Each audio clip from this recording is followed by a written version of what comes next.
Welcome back to the CFA Level 1 program curriculum reading. We are now in Economics Part 2, which is Study Session 5. So I'm just going through the CFA official curriculum textbook.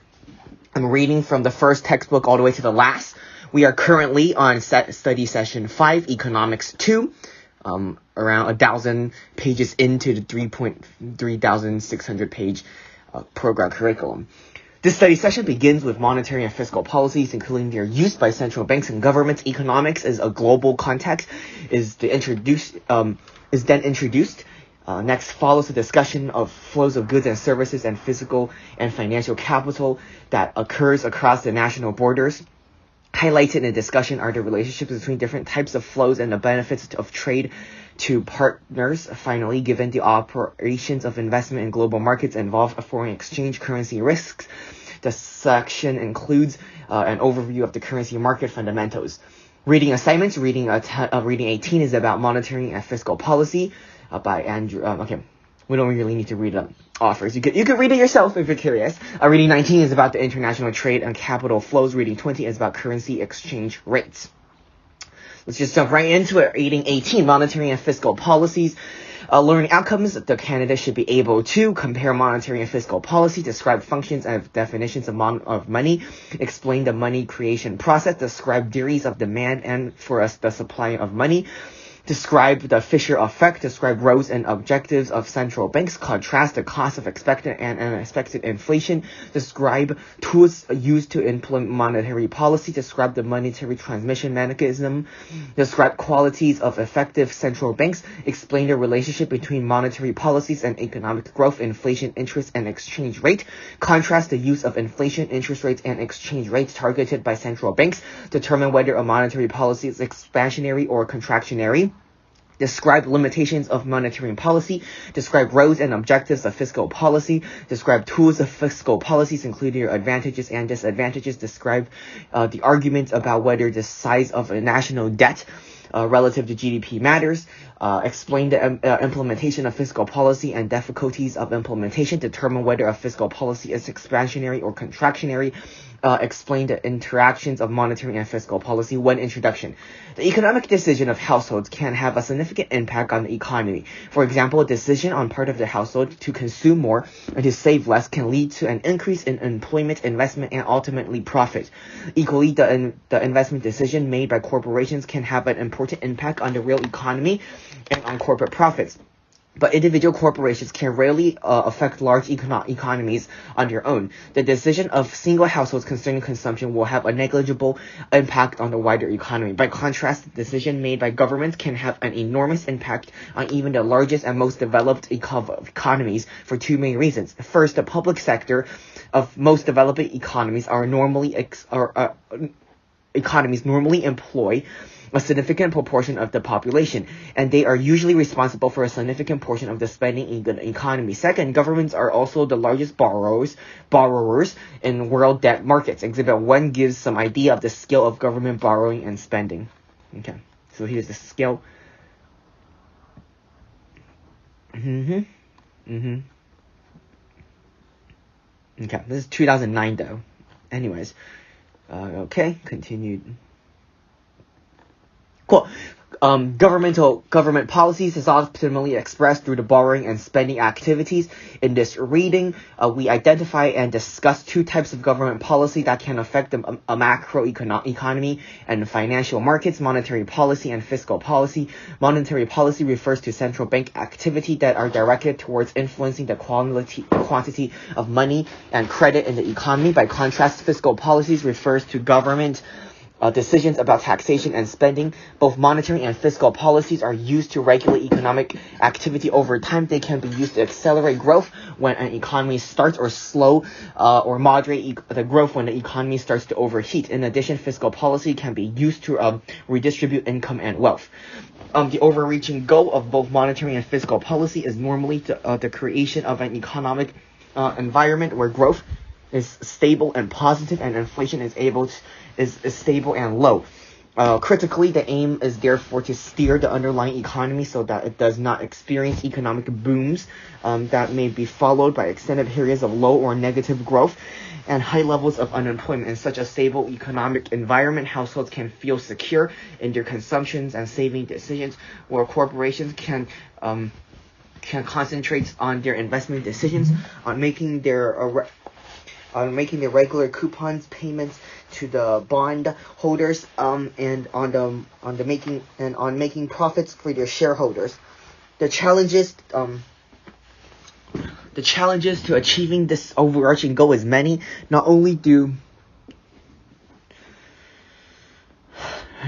are economies frequently buffeted by shocks, such as oil price jumps, but some economists believe that natural cycles of the economy also exist. Moreover, there are plenty of examples from history where government policies, either monetary, fiscal, or both, have exacerbated an economic expansion and eventually led to damaging consequences for the real economy, for financial markets, and for investors. The balance of the reading is organized as follows. Section 2 provides the introduction to monetary policies and related topics. Section 3 presents fiscal policies. The interaction between monetary and fiscal policies are the subjects of Section 4. A summary of practice problems concludes the reading. Monetary policy. As stated above, a monetary policy refers to government or central bank activities that are directed towards influencing the quantity of money and credit in an economy. Before we begin to understand how monetary policies is implemented, we must examine the function of the role of money. We can then explore the special roles that central banks play in today's economies. 2.1 Money. To understand the nature, role, and development of money in modern economies, it is useful to think about a world without money, where to purchase any goods or services, an individual will have to pay with another good or service. An economy where such economic agents as household corporations and even governments pay for goods and services is known as barter economy. There are many drawbacks of such economy. First, the exchange of goods and other goods or services will require both economic agents in transaction to want what the other is selling. This means that there has to be a double coincidence of wants. It might also be impossible to undertake transactions where goods are indivisible. That is, when one agent wishes to buy a certain amount of another's good, but the agent only has one indivisible unit of the good, worth more than a good that the agent is trying to buy. Another problem occurs if economic agents do not wish to exchange all of their goods on the other goods and services. This may not be a problem, however, when the goods have to sell can be stored safely so that they retain their value for the future. But if these goods are perishable, they will not be able to store value for the owner. Finally, in a barter economy, there are many measures of value. The price of an orange in terms of pears, the pears in terms of bread, and bread in terms of milk, or milk in terms of oranges. A barter economy has no common measure of value that will make multiple transactions simple. 2.2.1 The function of money.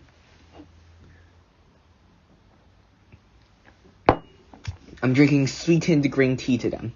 Anyways, the most generic definition of money is that it is any generally accepted medium of exchange. A medium of exchange is an asset that can be used to purchase goods and services or to repay debts. Many can be eliminated. The debating of double coincidence of the wants problem and exit the barter economy. When this medium of exchange exists, a farmer wishing to sell wheat for wine does not need to identify a wine producer in search of wheat. Instead, he could sell his wheat to those who want wheat in exchange for money. The farmer can then exchange this money for the wine with the wine producer, who in turn can exchange the money for goods or services that she wants. However, the money is to act as a liberating medium of exchange. It must possess certain qualities. It must be 1, be readily accessible; 2, have a known value; 3, be easily divisible; 4, have a high value relative to its weight; and 5, to be difficult to counterfeit. Qualities 1 and 2 are closely related. The medium of exchange will only be acceptable if it has a known value. The medium of exchange has a quality. 3, then it could be used to purchase items of relative little value and of relatively large value with equal ease. Having a high value relative to its weight is a practical convenience, meaning that people can carry around significant weight for the transaction needs. Finally, the medium of exchange can be counterfeited easily, then it will soon cease to have value and will not be readily accessible as a means of effective transactions. In other words, it would not satisfy qualities 1 and 2.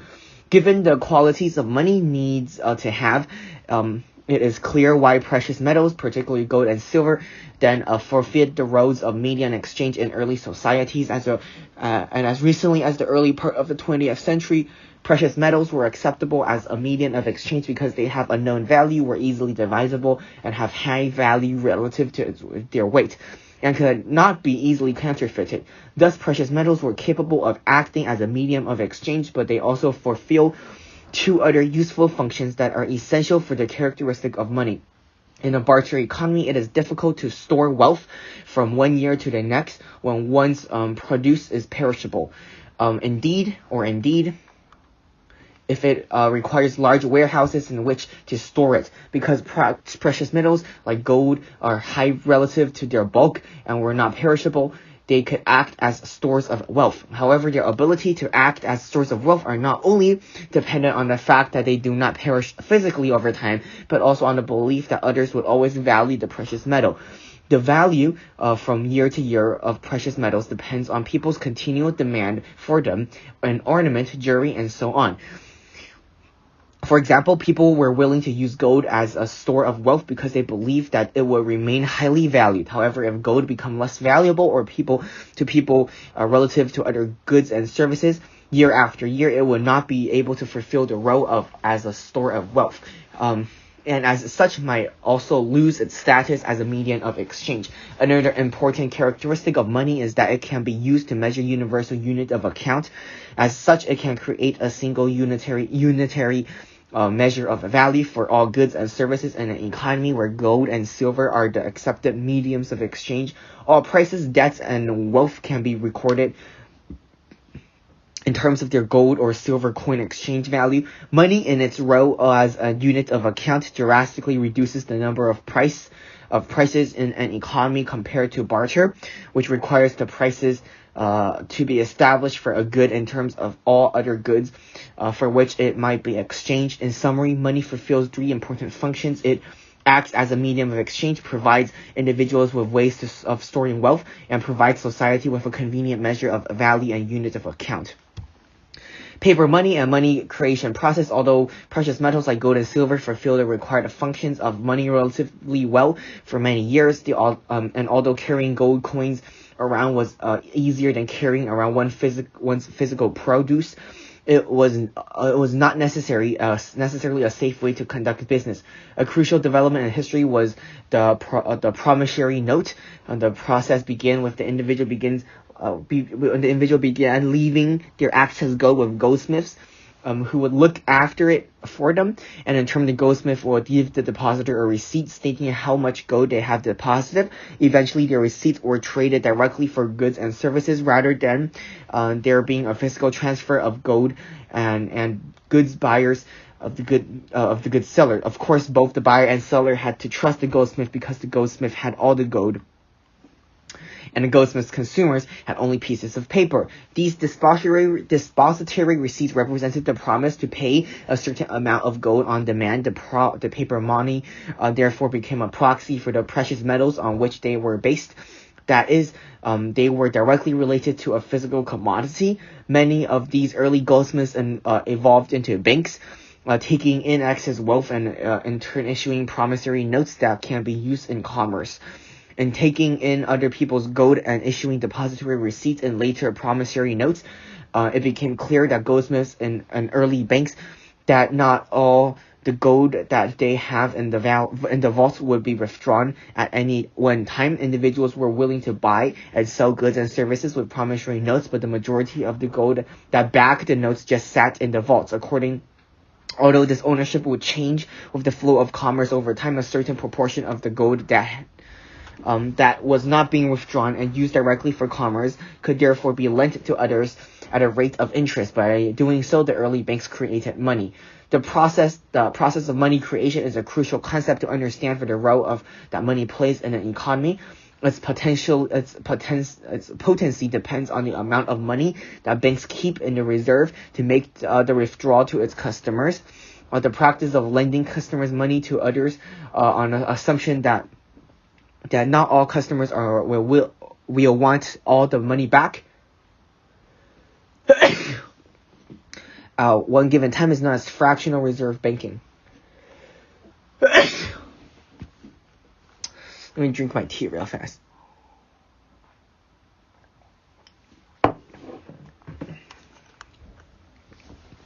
We could illustrate how it works through a simple example. Suppose that the banker in an economy comes to the view that they need to retain only 10% of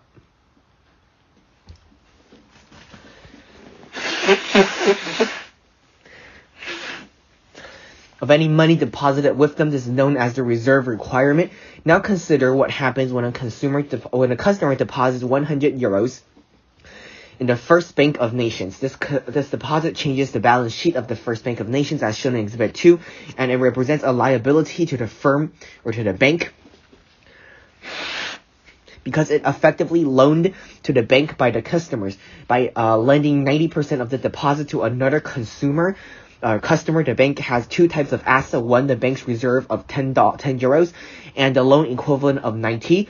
Notice that the bank's balance sheet of 100 euros of assets becomes 100 worth of liabilities on the balance sheet.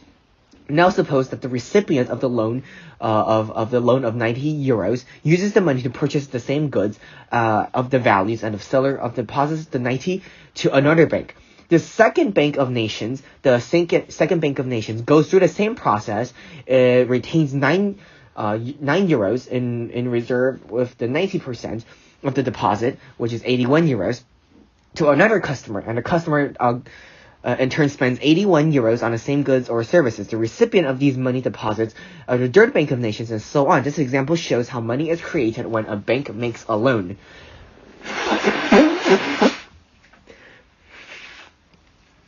Here's the money creation through fractional reserve banking. The process continues until there is no more money left to be deposited and loaned out. The total amount of money created from one deposit of 100 euros can be calculated as new deposit divided by reserve requirement, which is 100 divided by 0.1, and gives us to 1,000. It is the sum of all the deposits now in the banking system. You should also note that the original deposit of 100 euros through the practice of reserve banking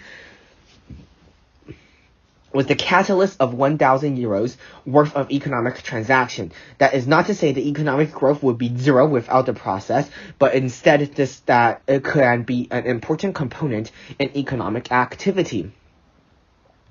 The amount of money that the banking system creates through this practice of fractional reserve banking is a function of 1 divided by the reserve requirement, a quantity known as the money multiplier. In the case just examined, the money multiplier of 1 divided by 1/10 or 0.1 is 10. Equal to 1 implies that the smaller the reserve requirement, the greater the money multiplier effect. In our simplistic example, we assume that banks themselves set their own reserve requirement. However, in some economies, the central bank sets the reserve requirements, which is a potential measure, which is a potential means of affecting money growth. In any case, a prudent bank would be wise to have significant reserves such that the withdrawal demands of the depositor can be met in stressful economic and credit market conditions. Later, when we discuss central banks to affect the money supply, specifically, banks can use the mechanism just described to affect the money supply. Specifically, the central bank could, by purchasing 100 euros in government securities credited to the bank account of the seller, seek to initiate an increase in the money supply. The central bank may also lend the reserves directly to banks, creating excess reserves relative to any imposed or self-imposed reserve requirements. They can support new loans and money expansion. Okay, the definition of money. The process of money creation raises a fundamental issue. What is money? In an economy, when money with money but without promissory notes and fractional reserve banking, money is relatively easy to define. Money is the total amount of gold and silver coins in circulation, or their equivalent. The money creation process above, however, indicates that a broader definition of money might encompass all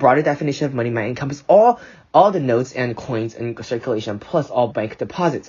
More generally, we might define money as a medium that can be used to purchase goods and services. Note that coins can be used to fulfill these purposes, and yet such currency is not the only means of purchasing goods and services. Personal checks can be written based on a bank checking account, while debt cards can be used for the same purposes. But what about time deposits or savings accounts? Nowadays, transfers can be made relatively easily from a savings account to a current account. Therefore, these savings accounts might also be considered as part of the stock of money. Credit cards can also use to pay for goods and services. However, there is an important difference between credit card payments and those made by checks and debt cards. Unlike a check or debt card payment, a credit card payment involves a deferred payment. Basically, the greater the complexity of the financial system, the harder it is to define money. The monetary authorities in most modern economies produce a range of measures of money. See Exhibit 3. But generally speaking, the money stocks consist of notes and coins in circulation. Thus, the deposits in banks and other financial institutions that can be readily used to make purchases of goods and services in the economy. In this regard, economists often speak of the rate of growth of narrow money and or broad money. By narrow money, they generally mean that notes and coins in circulation in the economy plus other very highly liquid deposits. Broad money encompasses narrow money, but also includes the entire range of liquid assets that can be used to make purchases. Because financial systems, practice, and institutions vary from economy to economy, so do definitions of money. Thus, it is difficult to make international comparisons. Still, most central banks produce both a narrow and broad measure of money, plus some intermediate ones too. Exhibit 3 shows the money definition in 4 economies. Don't really have to get into that though. Okay. 2.1.4. I think I added too much sugar in my tea to them. It's kind of sweet. But it's good. I also got coconut water once I finish drinking this tea because today's reading is going to be quite long. The quantity theory of money. The previous section of this reading shows that there are many different definitions of money. In this section, we explored the important relationship between money and the price level. The relationship expressed in the quantity theory of money, which asserts that total spending in money terms is proportional to quantity of money. The theory can be explained by equation 2, known as the quantity equation of exchange, where M is the quantity of money, V is the velocity of circulation of money, the average number of terms in a given period that a unit of currency changes hands. P is the average price level. Y is the real output. The expression is really just an accounting identity. Effectively, it says that over a given period, the amount of money used to purchase all goods and services in an economy, M multiplied by V, is equal to monetary value of this output. P multiplied by Y, if the velocity of money is approximately constant, with an assumption of quality theory, then spending P multiplied by Y is approximately proportional to M. The quality equation can also be used to explain the consequence of money neutrality. If money neutrality holds, then an increase in money supply M will not affect Y or real output, or the speed with which money changes hand. V, because if real output is unaffected, there would be no need for money to change hands more rapidly. However, it would cause the aggregate price level, P, to rise. The simple quantity theory gives rise to equally simple ideas that the price level, or at least the rate of inflation, can be controlled by manipulating the rate of growth of the money supply. Economists believe that these are referred to as monetarists. They argue that there is a causal relationship running from money growth and inflation. In the past, some governments have tried to apply this logic to their effects or the efforts to control inflation, most notably unsuccessfully in the United Kingdom government in 1979. See example 5. However, it is possible that causality runs in other ways, that is, from real activity to money supply. This means that the quantity of money in circulation is determined by the level of economic activity rather than vice versa. The demand for money. The amount of wealth that the citizens of an economy choose to hold in the form of money, as opposed to bonds or equities, is known as the demand for money. There are 3 basic motives for holding money. 1, transactions related. 2, precautionary. And 3, speculative. Money balances that are held in finance transactions are referred to as transactions money balances. The size of the transaction balance will tend to increase with the average value of transactions in an economy. Generally speaking, as gross domestic product (GDP) grows over time, transactions balances will also tend to grow. However, the ratio of transaction balances up to GDP remains fairly stable over time. As the name suggests, precautionary money balances are held to provide the buffer against unforeseen events that might require money. These balances will tend to be larger for individuals or organizations that enter into a high level of transactions over time. In other words, a practitioner buffer of $100 for a company that regularly enters the transactions worth millions of dollars might have considered rather small. When we extend this logic to the overall economy, we can see that these precautionary balances will also tend to arise when the volume and value of transactions in the economy, and therefore GDP as well. Finally, speculative demand for money, sometimes called portfolio demand for money, relates to the demand to hold speculative money balances because based on the potential opportunities or risks that are inherent in other financial instruments, e.g. bonds. Speculative money balances consist of monies held in anticipation that other assets will decline in value, but in choosing to hold speculative money balances rather than bonds, investors give up a return that could be earned from bonds or other financial assets. So this is having a high liquidity asset portfolio. However, it would tend to rise as the perceived risk in the financial instrument rises. In equilibrium, individuals will tend to increase their holdings of money relative to riskier assets until the marginal benefit of having a lower risk portfolio of wealth is equal to the marginal cost of giving up a unit of expected returns on a riskier asset. In aggregate, then, speculative balances will tend to be inversely related to the expected return on the financial asset and directly related to the perceived risk of other financial assets. So here's an example. The supply and demand of money. We have now discussed definitions of money in relationship with aggregate price levels and the demand for it. We now discuss the interactions between the supply and demand of money. As with most other markets, the supply of money and the demand to hold it will interact to produce an equilibrium price for money. And the money price of money is the normal interest rate that can be earned by lending it to another. Exhibit 4 shows the supply and demand curve for money. The vertical scale represents the rate of interest.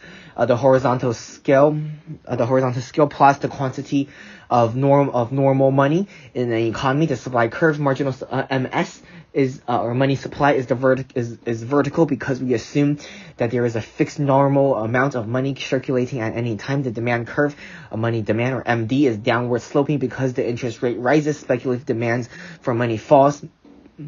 The supply and demand for money are both satisfied at an equilibrium interest rate of I0 and I0. I0 star, I0 prime, and I0 is the rate of interest which no excess money balances exist. So this is what it looks like. To see why I0 is the equilibrium rate of the interest where there are no excess money balances, consider the following. If the interest rate on bonds were I1 instead of I0, so I1 right here instead of I0, there will be an excess supply of money, which is illustrated through M0 minus M1. Economic agents will seek to buy bonds with their excess money supply.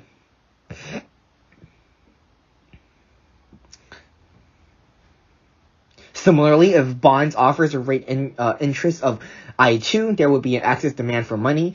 Corporations and individuals will seek to sell bonds so that individuals can increase their money holdings. But by doing so, the price of bonds will fall, and the interest rate offered on them will rise until it reaches I0. Interest rates effectively adjust to bring the market into equilibrium or clear the market. In this simple example, we have also assumed that the supply of money and bonds is fixed as economic agents readjust their holdings. In practice, this may not be true, but the dynamic of the adjustment process described here essentially still holds. Exhibit 4 also re-emphasizes the relationship between the supply of money and aggregate price level, which was first encountered when discussing the quantity theory of money. Suppose that the central bank increases the supply of money from M1 to M0 to M2, so that the vertical supply curve shifts to the right. Because this increase in supply of money makes it more plentiful and hence less valuable its price, the interest rate falls as the price level rises. This all sounds very simple, but in practice, the effects of an increase in the money supply are more complex. The initial increase in the money supply will create excess supply of cash. People and companies could get rid of this excess by loaning the money to others by buying bonds, as implied above. But they might also deposit it in the bank or simply use it to buy goods and services. But an economy's capacity to produce goods and services depend on the availability of real things, notably the natural resources, capital, and labor. That is, factors of production supplied either directly or indirectly by households. Increasing the money supply does not change the availability of these real things. Thus, some economists believe that the long-run impact of exogenous increases the supply of money and the increase in the aggregate price level.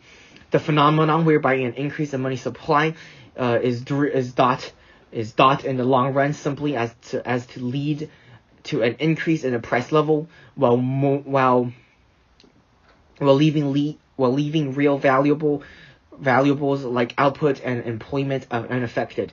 This is known as money neutrality. To see why in the long run money should have a neutral effect on real things, consider the following simple example. So this is just an example. Okay, the Fisher effect. The Fisher effect is directly related to the concept of money neutrality, named after the economist Irving Fisher. The Fisher effect states that real rates of interest in an economy is stable over time, so that changes in normal or nominal interest rates are the result of changes in expected inflation. Thus, nominal interest rates are RNOM or RNOM. For real nominal interest rate in an economy is the sum of the required real rate of interest, or R real. Are the expected rates of inflation are pi to the e, or inflation to the e, over the given time horizon. So this is what the equation looks like. According to money neutrality, over the long term, the money supply and or the growth rate of money should not affect real or the real interest rate, but will affect the inflation and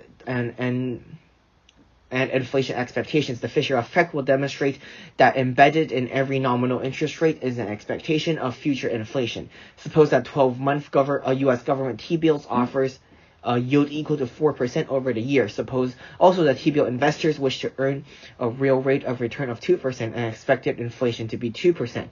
over the next year. In this case, a return of 4% will be significant to deliver the investor desired returns of 2%, as long as inflation did not exceed 2%.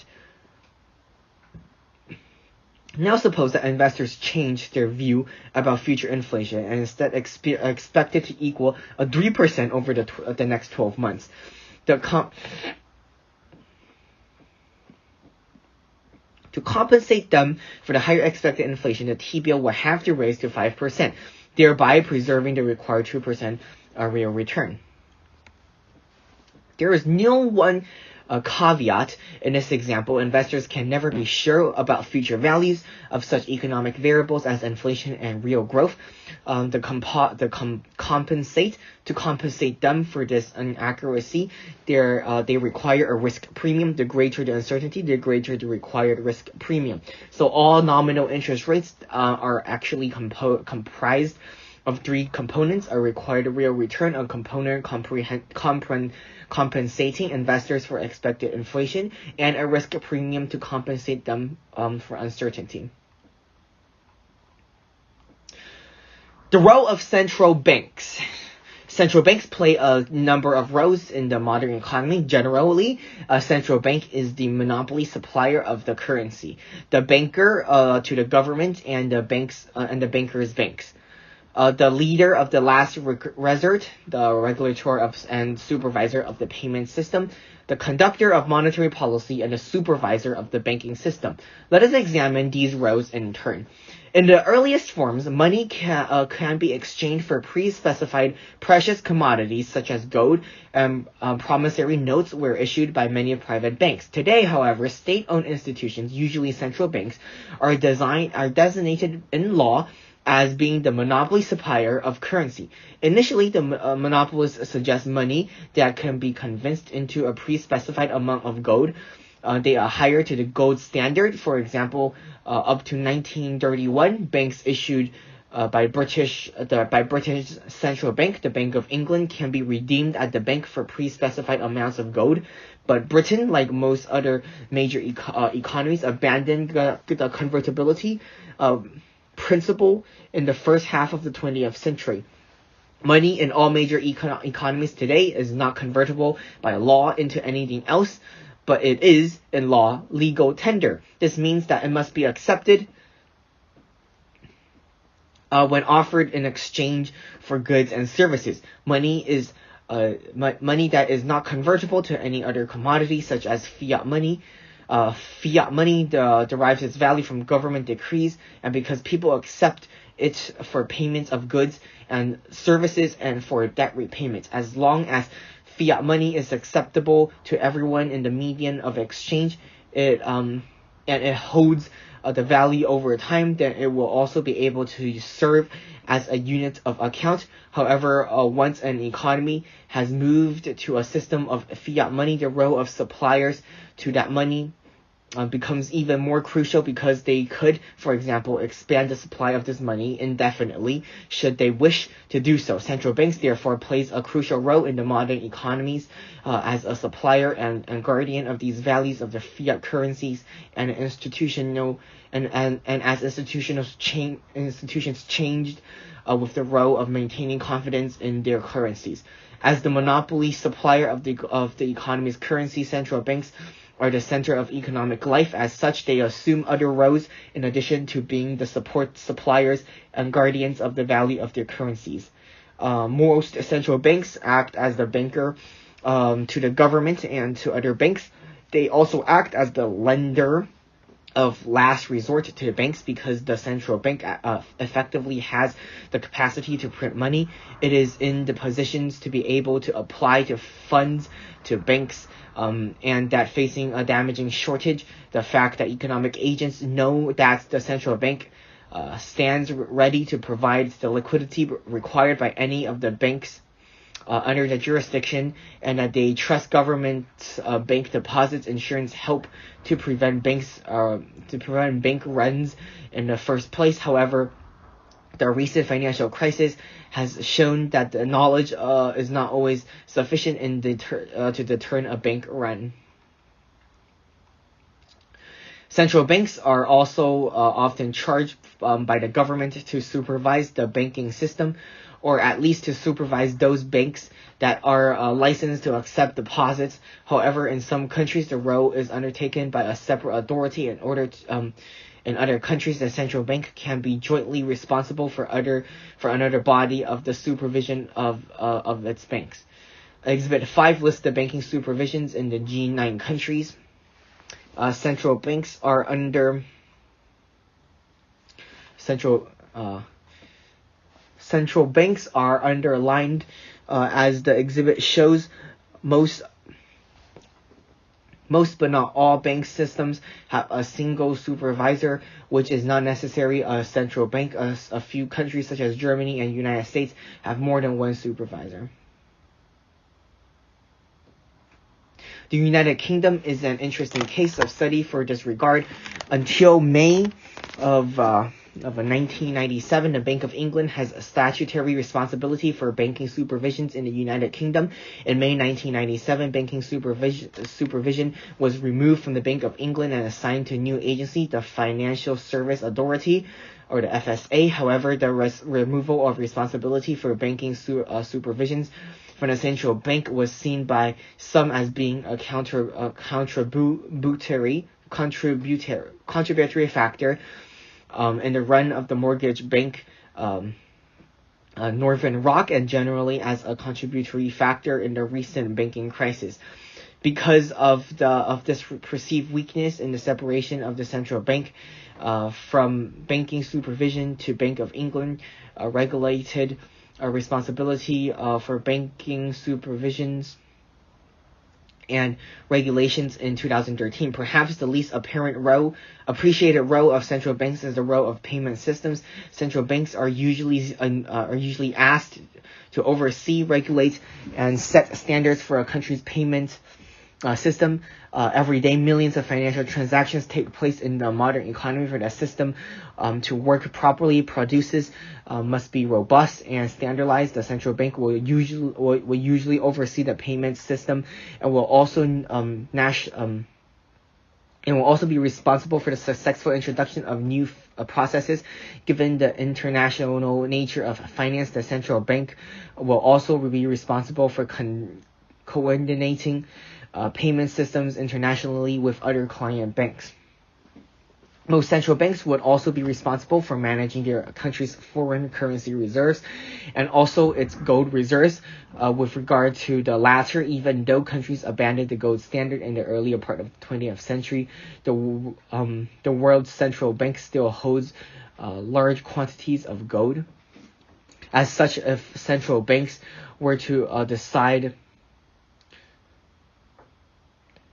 to sell significant proportions of their gold reserves, it could potentially decrease gold prices. Finally, central banks are usually responsible for the operation of the economy's monetary policy. This is arguably the highest profile role in that those important organizations assume. Recall, the monetary policy refers to central bank activity that are directly towards influencing the quantity of money and credit in an economy as the monopoly supplier of a country's currency. Central banks are the ideal position to implement and/or determine monetary policy. To summarize, central banks assume a range of roles and responsibilities. They do not all assume responsibility for the supervision of banks, but all of the other roles listed may be normally assumed by the central banks.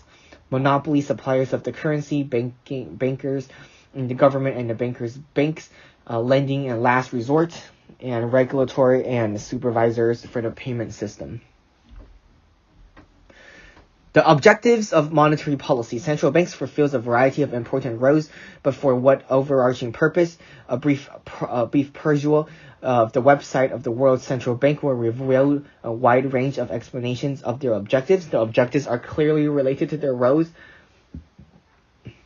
and so there is a frequent motion of objectives relating to the stability of financial systems and to the payment system. Some countries' banks, some central banks are charged with doing all they can to maintain full employment and output, but some have related to less tangible roles, like maintaining confidence in the financial system, or even to promote understanding to financial sectors. But there is one overarching objective that most seem to acknowledge explicitly, and that is the objective and maintaining price stability. So although central banks usually have to perform many roles, most specify an overarching objective. Exhibit 6 lists what we might call the primary objectives of a number of central banks and both developed and developing countries.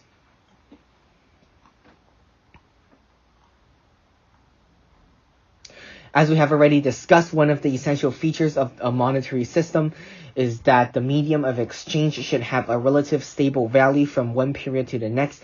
Arguably, the overarching goal of most central banks is maintaining the price stability and the associated goal of controlling inflation. But before we explore the tools central banks use to control inflation, we should first consider the potential costs of inflation. In other words, we should ask, why is it that central banks believe that it is so important to control a nominal variable? The cost of inflation. Huge efforts have been put into controlling inflation since major economies experienced such high levels of inflation in the 1970s. And from the early 1970s, then inflation rate has been a very bad thing. But why? What are the costs of inflation? The debate across the cost of inflation really centers on the distinction between expected inflation and unexpected inflation. Expected inflation is clearly the level of inflation that economic agents expect in the future. Unexpected inflation can be defined as the level of inflation that we experience that are either below or above which we expected, and it is the component of inflation that is the surprise. At a micro level, high inflation means that businesses constantly have to change the advertised prices of goods and services. This is known as the menu cost. There also exists where economists refer to the shoe leather cost of inflation. In times of high inflation, people would naturally tend to hold less costly and would therefore wear out their shoe leathers, or more likely the engines of their cars, and making frequent trips to the bank to withdraw cash. But these are relatively old arguments used to demonstrate that inflation is bad. In modern economies, with the internet and with transactions between increasing cashless, these costs associated with inflation will be lower today than they may have been in the past. To demonstrate the potentially more significant costs of inflation, consider the following. Imagine a world where inflation is high, but where all prices, including asset prices of an economy, is perfectly indexed to inflation. And technology has eliminated the issue of surrounding the menu and shoe leather costs of inflation. In such a world, would economic agents care about inflation? Probably not. If the average price of goods and services rose by 10% and people's salaries and all other prices also rose by the same amount, which would be there for market economic agents, indifferent to the rise of prices. In practice, however, all wages, salaries, and rents, and so forth are not indexed, in which case economic agents will certainly need to think about inflation more carefully. But what is inflation in this world where prices are no longer perfectly indexed is high, but perfectly predictable. In this alternative imaginary world, economic agents would have to think about inflation, but not too hard, as long as they were capable of calculating the impact of the known inflation rate on all future prices. So if everyone knew the inflation rate was going to be 10% over the next year, then everyone can have a bargaining of 10% of income, so that the salaries can accommodate this. The companies could plan to put up prices of the goods and services by 10%. Actually, in a world where expectations of 10% inflation will become a self-fulfilling prophecy. However, economic agents will worry about inflation in a world where all prices were not indexed and, crucially, where inflation was high and unpredictable. In fact, this is the crude description of the inflationary backdrop in many developed economies over the 1970s and 1980s, including the United States, France, the United Kingdom, and Canada. Arguably, the unexpected inflation that is most costly inflation is fully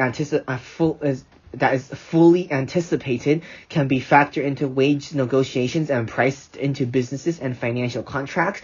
But when inflation turns out to be higher than is anticipated, then borrowers benefit at the expense of lenders because the relative value of your borrowing declines. Conversely, when inflation is lower than it is anticipated, lenders benefit from the expense of borrowers because the real value of the payments on debt rises. Furthermore, in inflation is very uncertain or very volatile, then lenders will ask for a premium to compensate them for this uncertainty. As a result, the cost of borrowing will be higher than would be otherwise have been in that case. Higher borrowing costs can in turn reduce economic activity, for example, by discouraging investment.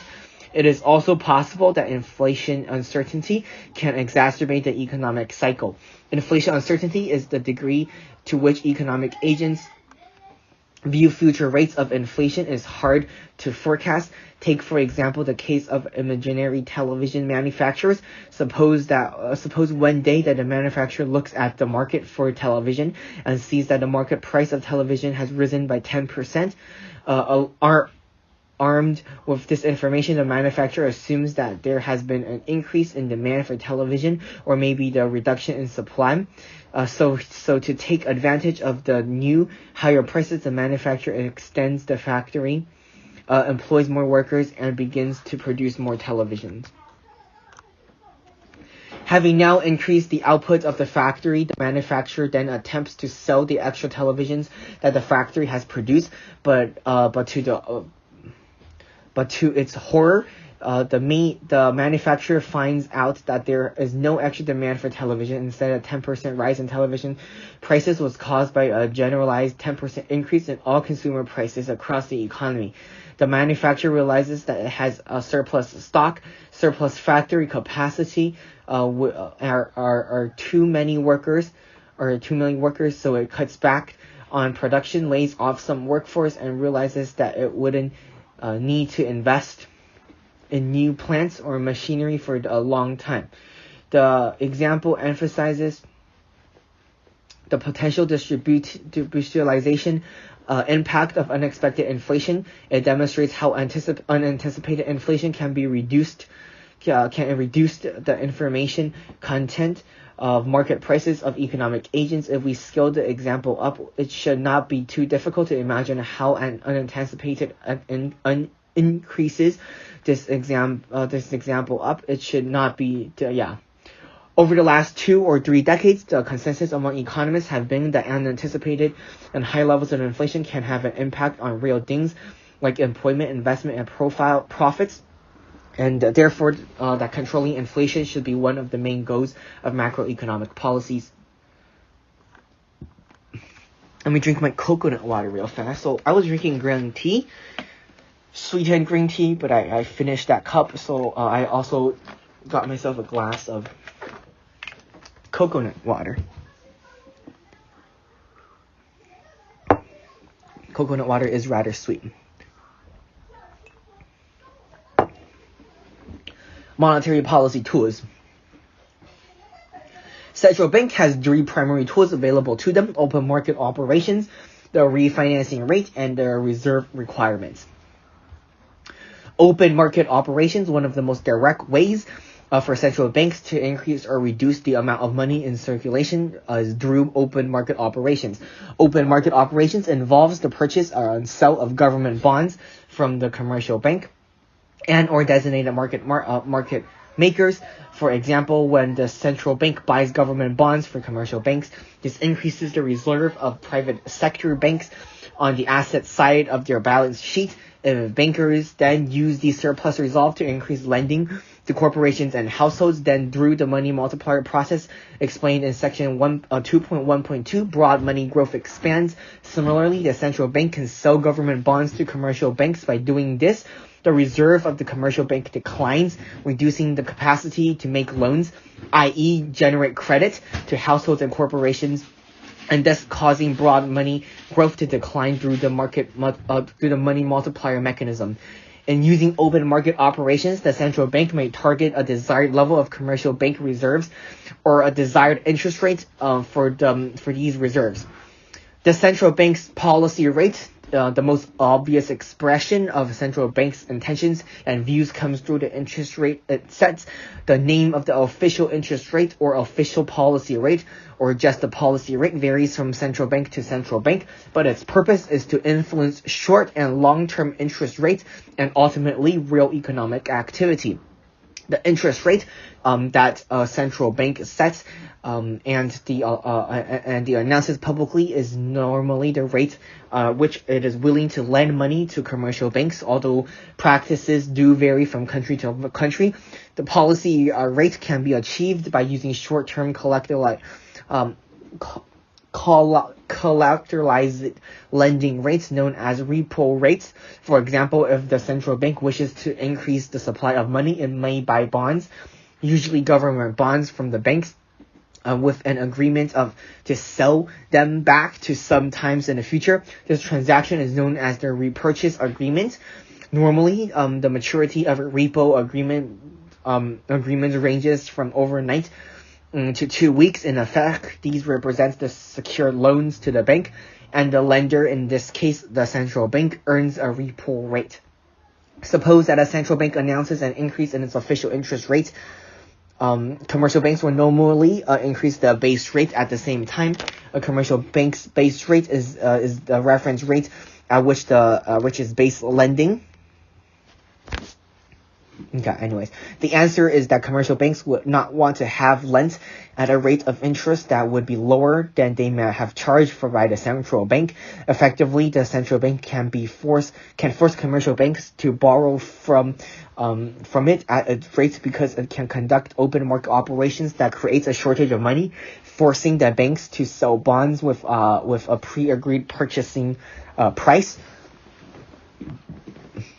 The repo rate would be such that the central bank earned the official refinancing rate on the transaction. The name of each central bank's official refinancing rate varies. The Bank of England's refinancing rate is a 2-week repo rate. In other words, the Bank of England fixes the rate at which it is willing to lend 2 weeks money to the banking sector. The ECB, or the England Central Banks, official policy rate is known as the refinancing rate and defines the rate at which it is willing to lend short-term money to the euro area banking sector. The corresponding rate in the United States is the discount rate. Oh, we learned about the discount rate in the quantitative sector of this, which is the rate for member banks borrowing directly from the Federal Reserve System. But the most important interest rate is used in U.S. monetary policy is the federal fund rate. The federal fund rate, or the Fed funds rate, is the interbank lending rate of overnight borrowers of reserves. The Fed Open Committee, of FOMC, seeks to move the rate of the target level by reducing or adding reserve to the banking system by means of open market operations. The level of rate is renewed by FOMC at the meeting held every 6 weeks, although this target can be changed between meetings if necessary. Through the setting of policy rates, a central bank can manipulate the amount of money in the money markets. Generally speaking, the higher the policy rate, the higher the potential penalty that banks will have to pay to the central banks if they run short of liquidity. The greater will be the willingness to reduce lending, and the more likely that broad money growth will shrink. Reserve requirements. The third primary way in which central banks can limit or increase the supply of money in an economy is through the reserve requirements. We have already seen that money creation process is more powerful than lower percentage reserve requirements of the banks. So a central bank can restrict money creation by revising the reserve requirements of banks. However, this policy tool is not used much nowadays in developed economies. Indeed, some central banks, such as the Bank of England, do not even set a minimum reserve requirement for the banks under their jurisdiction anymore. Changing reserve requirements frequently is disruptive for banks. For example, if a central bank increased the reserve requirement, a bank that was short on reserving might have to cease its lending activity until it has built up the necessary reserves. Because the deposits will be unlikely to rise quickly enough for the banks to build its reserve in this way. However, reserve requirements are still actively used in many developing countries.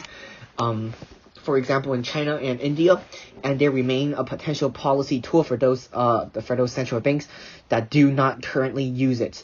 To summarize, central banks can manipulate the money supply in one of three ways: the open market operations, an official policy rate, and associated auction to the repo market, and manipulation of the official reserve requirements.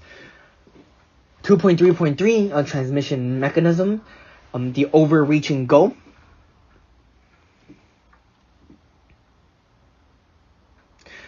The overreaching goal of a central bank is to maintain price stability. We demonstrated above how a central bank can manipulate the money supply and a growth of money supply. We also indicated how policy rates can set the target by central banks are usually very short-term in nature, often to target overnight interest rates.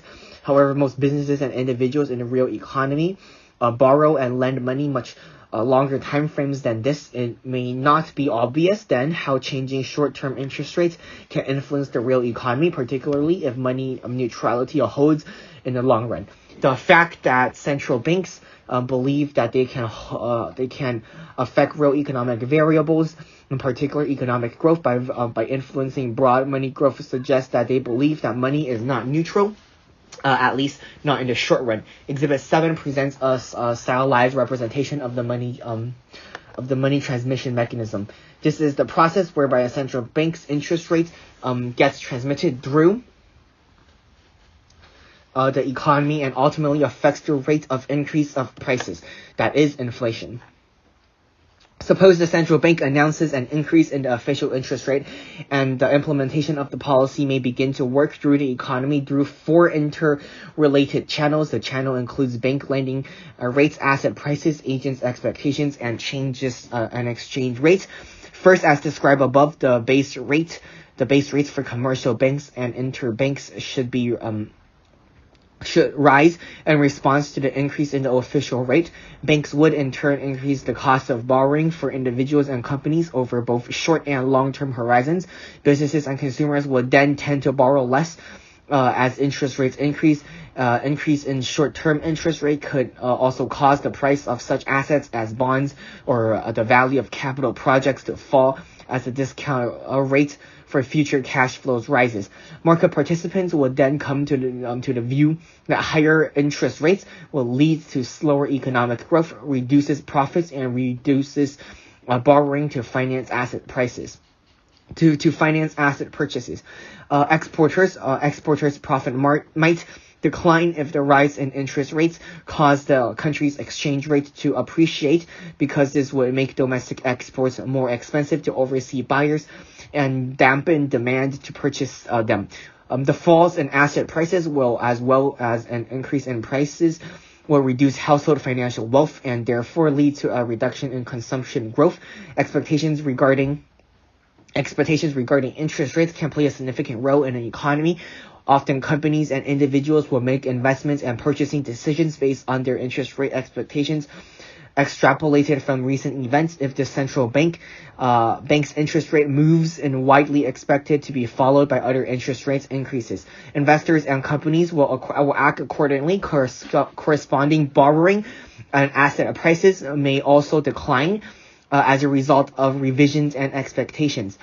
There is a whole range of interconnected ways in which raising the central bank's policy rate can reduce real domestic demand and net external demand. That is the difference between exports and import consumption. Weaker total demand will tend to put downward pressure on the rate of domestic inflation, as would a stronger currency, which would reduce the price of imports. Taken together, these might begin to put downward pressure on the overall measure of inflation. To summarize, the central bank's policy will work through the economy through any one and often all of the following interconnected channels: short-term interest rates, changes in values of key asset prices, the exchange rate, and expectations of economic agents. Inflation targeting. Over the 1990s, consensus began to build among both central banks and politicians that the best way to control inflation and thereby maintain price stability was to target a certain level of inflation, and to ensure that the target was met by monitoring a wide range of monetary, financial, and real economic variables. Nowadays, inflation targeting framework is a cornerstone of monetary policy and macroeconomic policy in many economies. Exhibit A shows the growth in the number of inflation targeting monetary policy regimes over time. The inflation targeting framework is a now common practice, but was pioneered in New Zealand in 1988. In 1988, New Zealand New Zealand Minister of Finance Roger Douglas announced the economic policy was focused on bringing inflation down from the previous levels around 6% to around 0 to 2%. This goal was given the legal status by the Reserve Bank of New Zealand Act of 1989. As a part of the Act of Reserve Bank of New Zealand was given the role of pursuing that target. This bank was given the operational independence. It was free to set interest rates in the way it thought would be best met by inflation targets. Although the RBNZ had independent controls of monetary policy, it was still accountable to the government, and was chained with communicating its decisions in a clear and transparent way. As Exhibit 8 shows, the New Zealand model was widely copied by the following countries. Okay. Although these inflation targeted regimes vary little from economy to economy, their success is thought to depend on the three key principles: the central bank's independence, credibility, and transparency. So, central bank independence, central bank credibility, and central bank transparency. Okay, so here's just examples of central banks and their inflation targeting. Contractionary and expansionary monetary policies in neutral rates. Most central banks will adjust liquidity conditions by adjusting their official policy rates when they believe that economic activity is likely to lead to an increase in inflation. They might increase interest rates, thereby reducing liquidity. In these cases, market analysts describe such actions as contractionary because the policy is designed to cause a rate of growth of the money supply and the real economy to contract. See Exhibit 7 for possible transmission mechanisms here. Conversely, where the economy is slowing, the inflation and monetary trends are weakening, central banks may increase liquidity by cutting the target rate. In the circumstances, monetary policies is said to be expansionary. Thus, when policy rates are high, monetary policies may be described to contractionary. When low, they might be described to be expansionary. When they are high and low, in comparison to the neutral rate of interest is often taken as the point of comparison. One way of characterizing the neutral rate is to say that it is the rate of interest that neither stirs nor slows down the underlying economy. As such, when policy rates are above the neutral rate, monetary policy is contractionary. When they are below the neutral rate, monetary is seen as expansionary. The neutral rate should correspond to the average policy rate over the business cycle. However, economists' views on the neutral rate are given through the economies more differ, and therefore their views of whether monetary policy is contractionary, neutral, or expansionary might differ too. What economists do agree on is that neutral policy rates for economy comprises of two components. One, real trend rate of growth of the underlying economy, and two, long-run expected inflation. The real trend rate of growth of the economy is also difficult to discern, but it corresponds to the rate of economic growth that is achievable in the long run that gives rise to stable inflation. If we all think about an economy with a credible inflation target regime, where the inflation target is said to be 2% per year, and where an analyst believes that the economy can grow sustainably over the long term at a rate of 2.5% per year, then they might have an estimated neutral rate to be as such. The analyst would therefore describe the central bank's monetary policy to be a contractionary when the policy rate is above 4.5% and expansionary when it is below this level. In practice, central banks often indicate they will what they believe to be the neutral rate of interest for the economy to be. But determining this neutral rate is more art than science. For example, many analysts may recently revise down their estimates of trend growth for many Western countries following the collapse of the credit bubble, because in many cases, the governments and private individuals in the economies are being forced to reduce consumption levels and pay down their debts. What is the source of shock in the inflation rate? An important aspect of monetary policy for these changes with its conduct is the determination of the source of any shock in the inflation rate. Suppose that the monetary authority sees that inflation is rising beyond its target, or simply in ways that threatens price stability. If this rise was caused by any increase in the confidence of the consumers or business lenders, which in turn leads to increases in consumption and investment growth rates, then one could think that to be a demand shock. In this instance, it might be appropriate to tighten monetary policy in order to bring the inflationary pressure generated by these domestic prices against control. However, suppose instead that the rise in inflation can be caused by raising prices of oil. For the sake of argument, in this case, the economy is facing a supply shock. Any rising interest rates may be a bad situation, or worse, consumers are already facing an increase in cost of fuel prices that may cause profits of consumption to fall and eventually unemployment to rise. Putting up interest rates in this instance might be simply exacerbating the oil price, inducing downwards, which might ultimately cause inflation to fall sharply. It is important then that monetary authorities to try to identify the source of the shock before engineering the contrary or expansionary monetary policy phases. 2.5 Limitations to monetary policy. The limitations to monetary policies include problems in the transmission mechanism and the relative ineffectiveness of interest rates to adjusting policies and tools of deflationary environments. 2.5.1 Problems in monetary transmission mechanisms. In Exhibit 7, we presented a stylized representation of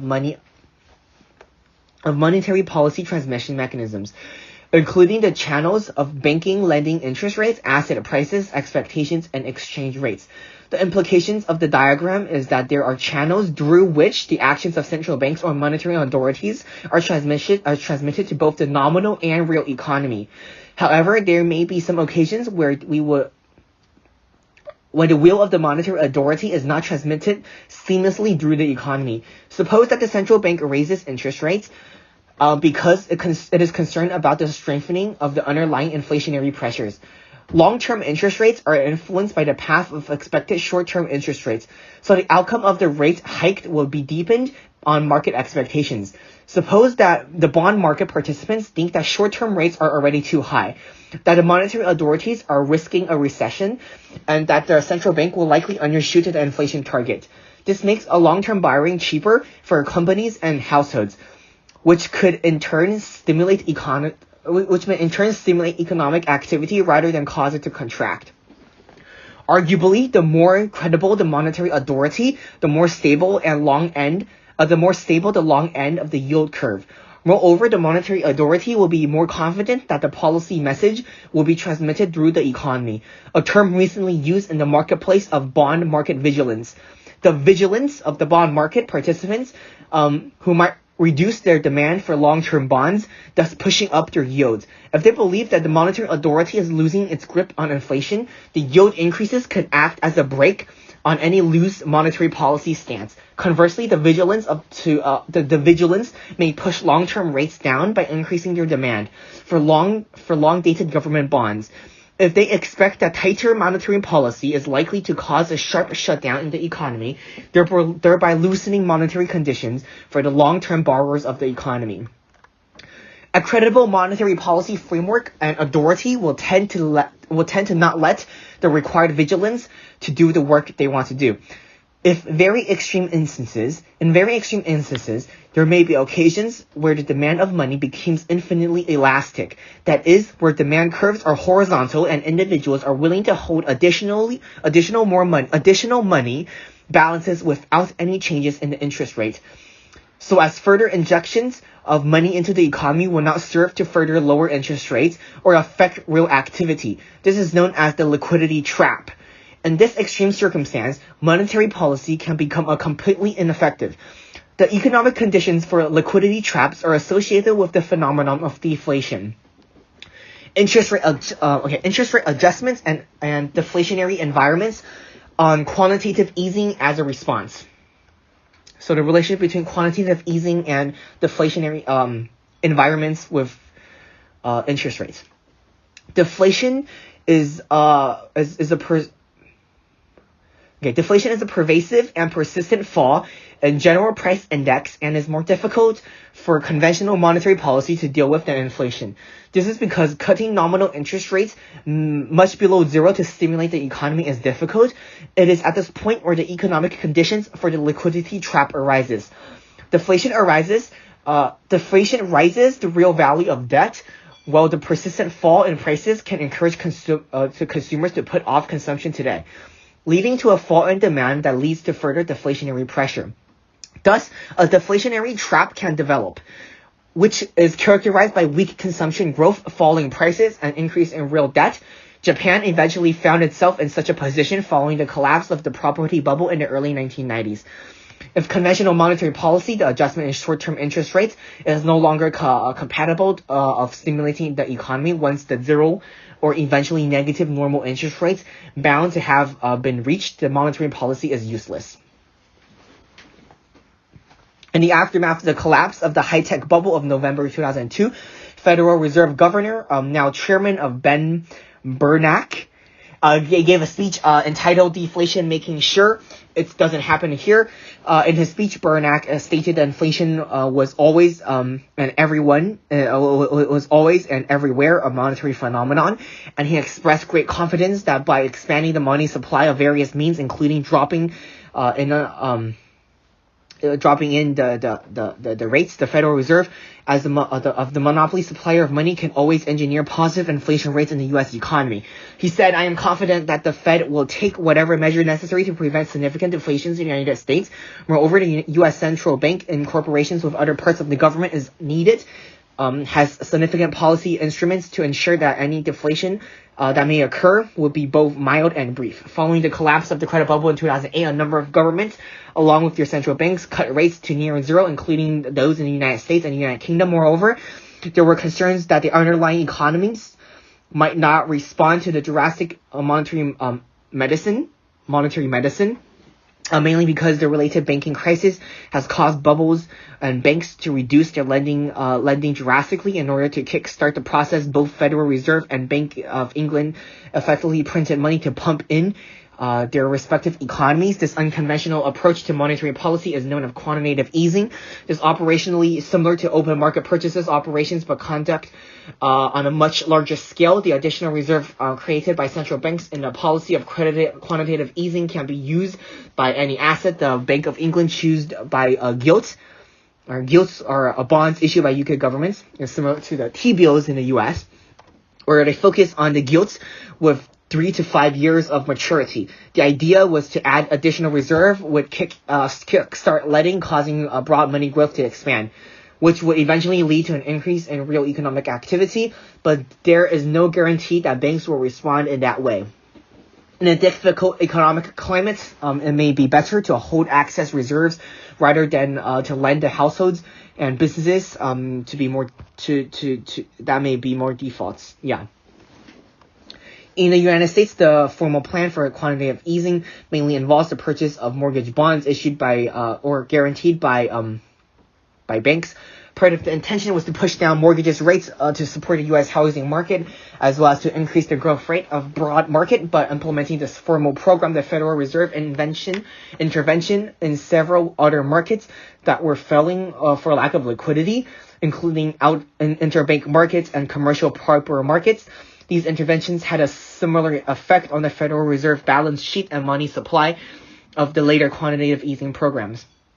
The first round of QE by the Federal Reserve was then followed by further rounds of QE, as known as QE2. In November 2010, the Federal Reserve judged that the U.S. economy has not responded significantly to the first round of QE. The Fed announced that it would create $600 billion and use the money to purchase long-dated U.S. Treasuries in equal transactions. Over the following 8 months, the purchase of QE2 was to ensure that long bond yields remain low in order to encourage businesses and households to borrow for investment and consumption purposes respectfully. As long as they have the appropriate authority from the government, central banks can purchase any assets in a quantitative easing program, but the risk involved in purchasing assets with credit risk should be clear. In the end, the central bank is just a special bank.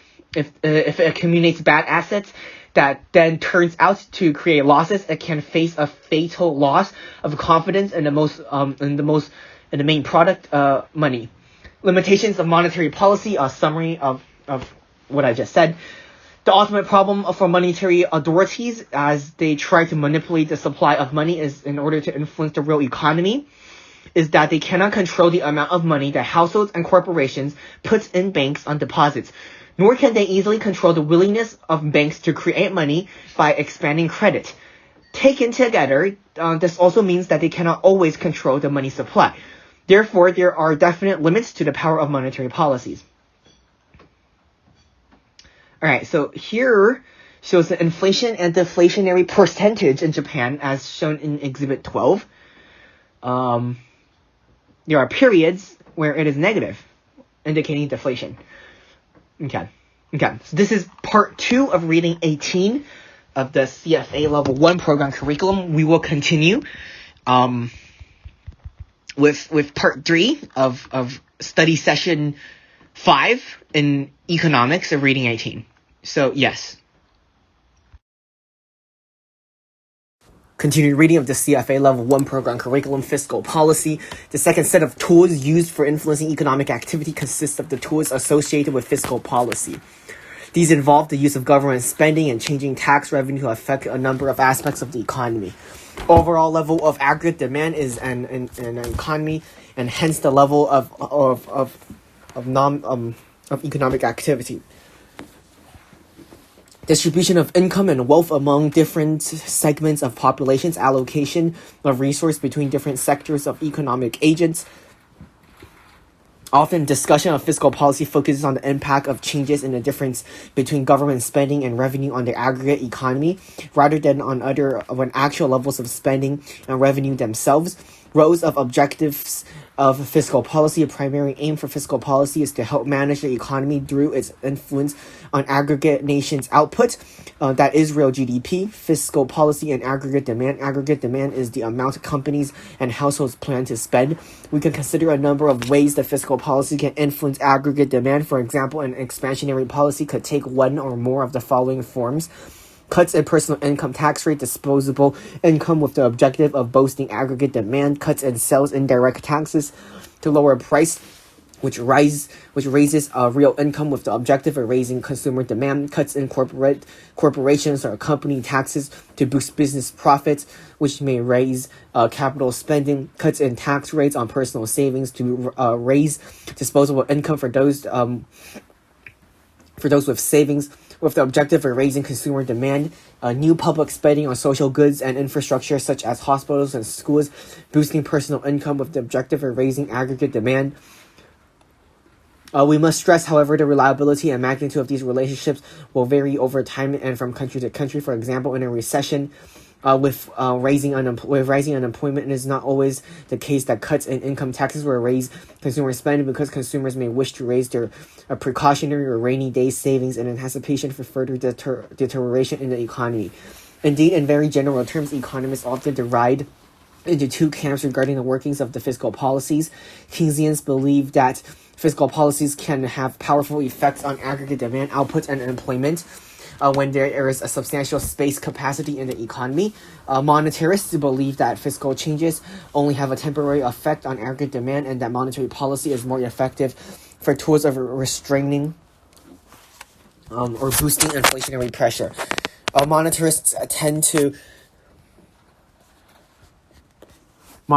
tend not to advocate in using monetary policy for counter-cyclical adjustments of aggregate demand. This intellectual division will naturally be reflected in economists' divergent views on the efficiency of the large fiscal expansions observed in many countries following the credit crisis of 2008, along with differing views on the possible impact of quantitative easing. Government receipts and expenditures in major economies. In Exhibit 13 that we present the total government revenues as a percentage of GDP for some major economies. This is the share of the country's output that is gathered by the government through taxes and such related items as fees, charges, fines, and capital transfer. It is often considered as a summary measure of the extent to which a government is involved both directly and indirectly in the economic activity of a country.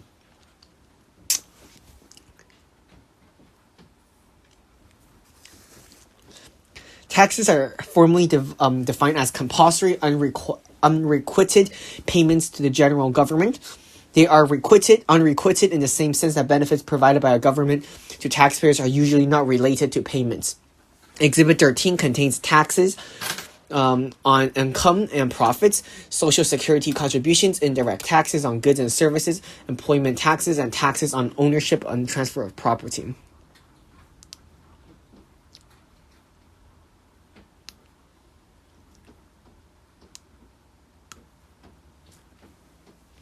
Taxes on income and profits have been fairly constant in the Organization for Economic Cooperation and Development, the OEDC countries overall, or around 12.5 to 13% of GDP since mid-1990s. While taxes on goods and services have been studied about 11% of GDP for that period. Variations between countries can be substantial. Taxes on goods and services are around 5% of GDP for United States and Japan, but over 16% for Denmark. Exhibit 14 shows the percentage of GDP represented by government expenditure in a major economy over time. Generally, there have been fairly constant since 1995, though Germany has a particularly high number at the start of the period because of the reunification costs. Clearly, the possibility that fiscal policy can influence output means that it may be an important tool for economic stabilization. In a recession, governments can raise spending or expansionary fiscal policy in an attempt to raise employment and output. In boom times, when the economy has full employment and wages and prices are rising too fast, the government spending may reduce and taxes raise contractionary fiscal policies. Hence, a key concept of a budget is a surplus deficit, which is difference between a government revenue and expenditure for a fixed period of time, such as the fiscal or calendar year. Government revenue indicates tax revenue net of transfer payments. Government spending includes interest payments on government debt. Analysts often focus on changes in the budget surplus or deficit from year to year as indicators of whether the fiscal policy is getting tighter or looser.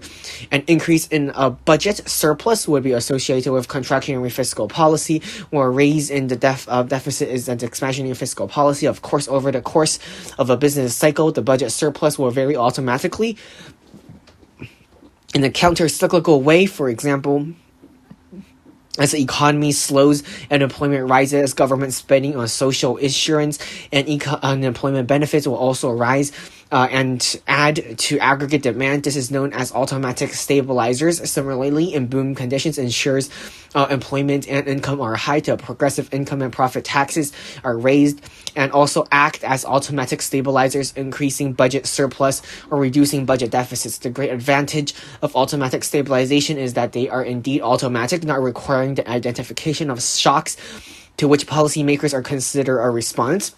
by reducing the representation of the economy to shocks.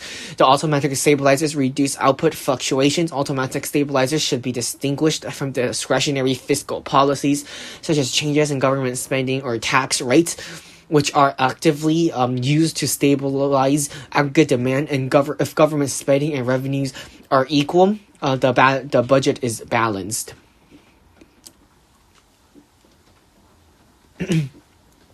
Deficits and national debt. Government deficits are the difference between government revenue and expenditure over a period of calendar time. Usually a year. Government or national debt is the accumulation over time of these deficits. Government deficits are financed and borrowed borrowings from the private sector, often through private pensions and insurance fund portfolio investment. We saw above the governments are more likely to have deficits than surpluses over long periods of time. As a result, they may exist a large stock of outstanding government debt owned by the private sector. This will vary as the business cycle ebbs and flows. Example 18 of the time path of the ratio of the public business cycle of the public debt to GDP for the United Kingdom. Over several hundred years, it can be clearly seen that the major causes of fluctuations in the ratio through history has been the financing of wars, and particularly the Napoleonic Wars and the First and Second World War. Okay, so you can see the Napoleonic Wars right here, the First World War, and the Second World War right here. With the onset of the credit crisis of 2008, government activities sought to stimulate their economies through increased expenditures without raising taxes and revenues. This led to increased borrowings, shown in Exhibit 15 to 19, which has been a concern in the financial markets in 2010 for such countries as Greece. Indeed, between 2008 and 2009, central government debt has risen from 1.2 trillion to 1.6 trillion in the United Kingdom, and from 5.8 trillion to 7.5 trillion in the United States.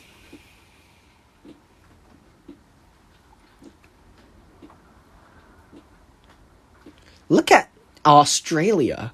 Australia decreased the general government debt. That's very impressive. All other countries has increased besides Australia. Okay. Ultimately, if the ratio of debt to GDP raises beyond a certain unknown point, then the solvency of a currency comes into question. In addition, indicators for potential insolvency in the ratio of interest rate payments as GDP, which is shown for some major economies in Exhibit 20. These represent payment required for governments to service their debts as a percentage of national output, and as such reflect both the size of debts and the interest charged on them. Such ratios could raise rapidly when growing debt ratios of 2009 to 2010, particularly if the interest rates on the debt were to rise from historical low levels. Government spending was far in excess of revenues following the credit crisis of 2007 to 2010 as governments tried to stimulate their economies. This level of spending raised concerns in some quarters about the scale of government debt accumulation. Exhibit 19 shows the gross government financial liabilities relative to GDP for the OECD countries overall rose from 73.1% in 2007 to 78.4% in 2008. In Japan, where fiscal spending has been used to stimulate the economy for the early 1990s, the ratio has risen to 86.2%. If the economy grows in real terms, so do the real tax revenues, and hence ability to service a growing real debt at constant tax rate levels. However, if the real growth in the economy is lower than the real interest rates on the debts, then the debt ratio will worsen, even though the economy is growing because of the debt burden, i.e. the real interest rate, time, and debt grows faster than the economy. Hence, an important issue for governments and their creditors is whether the additional spending leads to sufficiently higher tax revenues to pay the interest on the debt used to finance the extra spending. However, within a nation's national economy, the real value of outstanding debt will fall if the overall price level rises, i.e. inflation, and hence a rise in nominal GDP, even if real GDP is static. And thus, the ratio of debt to GDP may not be rising, but if the general price level falls, i.e. deflation, then the ratio may stay elevated for longer. If net interest payments rise rapidly, and investors lose confidence in government's ability to honor its debts, then financing costs may escalate even more quickly and make the situation unstable. Should we be considerate about the size of national debt relative to GDP? There are strong arguments both for and against. The arguments being concerned about the national debt relative to GDP are as follows. The scale of the problem may be overstated because the debt is owned internally to fellow citizens. This is certainly the case in Japan, where 93% is owned by Japanese residents. In the United States and United Kingdom, the figure is 63 and 69% respectively. South Korea and Canada has only 7% and 5% non-resident ownership of government debt respectively, but Italy has 49%, which is a minority. A proportion of money borrowed may have been used for capital investment projects or enhancing human capital, e.g. training, education. These should lead to raised future output and tax revenues. Large fiscal deficits require charges, which may actually reduce distortion caused by existing tax structures. Deficits may have no net impact because the private sector may act to offset fiscal deficits by increasing savings in anticipation for future increased taxes.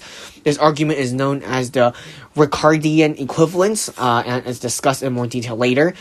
If there is unemployment in an economy, then the debt is not diverting activity away from productive uses, and indeed the debt can be associated with the increase in employment. The arguments in favor of being concerned are: high levels of debt to GDP may lead to higher tax rates and search for higher tax revenues. This may lead to disincentives to economic activity, as this higher marginal tax rate reduces labor efforts and entrepreneurial activity, leading to lower growth in the long run. If market loses confidence in the government, then the central bank may have to print money to finance the government deficit. This may lead ultimately to high inflation, as evident in the economic history of Germany in the 1920s and more recently in Zimbabwe. Government borrowing may divert private sector investment from taking place, an effect known as the crowding out. If there is a limited amount of savings to be spent on investment, then larger government demand will lead to higher interest rates and lower private sector investing. An important distinction to make is being long and short run effects. Over short periods of time, say a few years, crowding out may have little effect. If it lasts for a longer time, however, then capital accumulation in an economy may be damaged. Similarly, tax distortions may not be too serious over the short term, but will have a more substantial impact over many years. Fiscal tools and the macroeconomy. We now look at the nature of the fiscal tools available to a government. Government spending can take a variety of forms. Transfer payments, a welfare payment made through a social security system, and depending on the country, comprise payments for state pensions, household benefits, tax credits, and income support for poorer families, child benefits, unemployment benefits, and job search allowance. Transfer payments exist to provide a basic minimum level of income for low-income households, and they also provide the means by which a government can change the overall income distribution in society. Note that these payments are not included in the definition of GDP, but do not reflect a reward to a factor of production for economic activity. Also, they are cannot considered to be part of the general government spending on goods and services. Current government spending. Let me go get tissues real fast.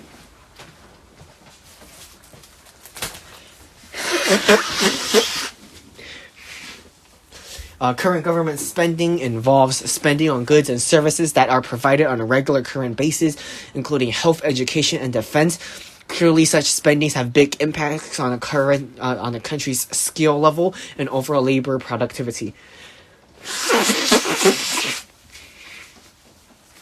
Why is labor spelled like that? This is an American institution. CFA is an American institution.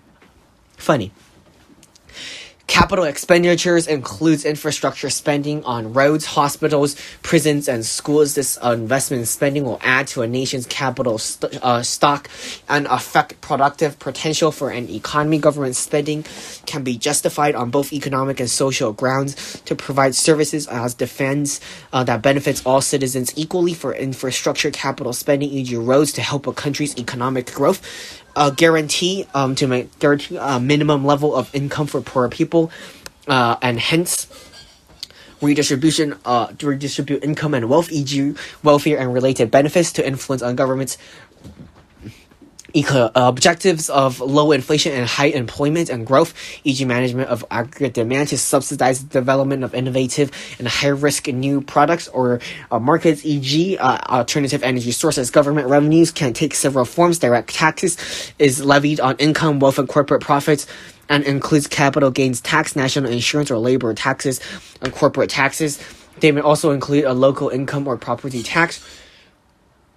For both individuals and businesses, inheritance tax for the deceased estate. We have both revenue raised and wealth distribution aspects. Indirect taxes are taxes on spending on a variety of goods and services in an economy, such as exercise under excise. Duties on fuel, alcohol, and tobacco, as well as sales or value-added VAT tax, and often exclude health or education products on social grounds. In addition, taxes on gambling may also be considered to have a social aspect in deterring such activity, with fuel duties will have an environmental purpose in making fuel consumption and hence travel more expensive. Taxes can be justified both in terms of raising revenue to finance expenditures and in terms of income and wealth distribution policies. Economists typically consider four desirable attributes of tax policy. Simplicity. This refers to ease of compliance by the taxpayer and enforcement by the revenue authorities. The final liability should be certain and not easily manipulated. Efficiency. Taxation should interfere as little as possible in the choices individuals make in the marketplace. Taxes affect behaviors and should in general discourage work and investment as little as possible. A major philosophical issue among economists is whether tax policies deliberately deviate from efficiency to good economic activities such as savings, discourage harmful ones such as tobacco consumptions, although most would accept a limited role in guiding consumers' choice.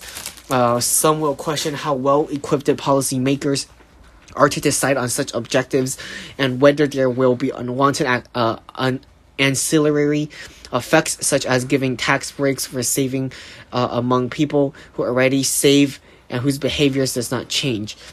Fairness thus refers to the fact that people in similar situations should pay the same taxes, or horizontal equality, and that richer people should pay more taxes, or vertical equality. Of course, the concept of fairness is really subjective still.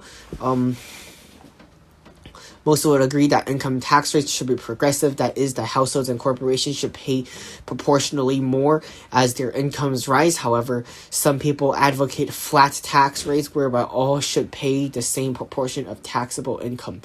Revenue sufficiency. Although revenue sufficiency may seem obvious as a criteria for tax policy, they may be a conflict with fairness and efficiency. For example, one may believe that increasing income tax rates to reduce fiscal deficits reduces labor efforts, and that tax rates increases are thus an inefficient policy tool.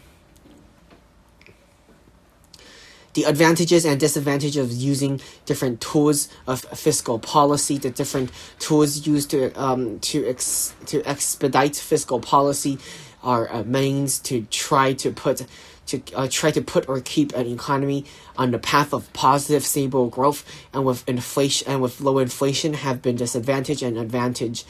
Advantages: indirect taxes can be adjusted almost immediately after they are announced and can influence spending behavior instantly and generate revenue for the government at little or no cost of the government. Social policies such as discouraging alcohol or tobacco use can be adjusted almost instantly by raising their taxes.